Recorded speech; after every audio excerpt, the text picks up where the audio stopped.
తక్కువ ఖర్చులో ఎక్కువ ప్రోటీన్ని పేదవారికి కూడా బాగా అందించడానికి ఇది పుట్నాల పప్పు బెస్ట్ అని చెప్పొచ్చు. ఓకే.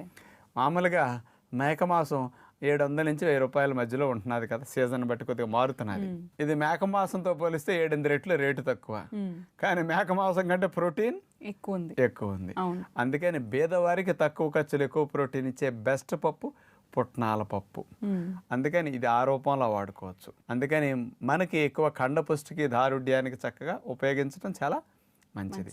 ఇందులో ఒక లాభం ఉంది. డయాబెటీస్ ఉన్న వారు కూడా పుట్నాల పప్పుని బాగా వాడుకోవచ్చు, వంటల్లో కానీ ఏ పదార్థాల రూపంలో అయినా సరే. దీన్ని వాడితే ఏంటంటే ఇందులో లో గ్లైసిమిక్ ఇండెక్స్ ఉంది. స్పీడ్గా బ్లడ్లోకి చక్కెర వెళ్లకుండా ఉండే మెకానిజం ఇందులో ఉందన్నమాట. కాబట్టి ఇందులో ఉన్న ఫైబర్ వల్ల, ఇందులో ఉన్న ప్రోటీన్ కంటెంట్ వల్ల రక్తంలో చక్కెర స్థాయిలు పెరగకుండా స్లోగా చక్కెర వెళ్ళే మెకానిజం ఉంది. కాబట్టి డయాబెటీస్ ఉన్న వారికి ఇది మంచిదన్నమాట. ఇందులో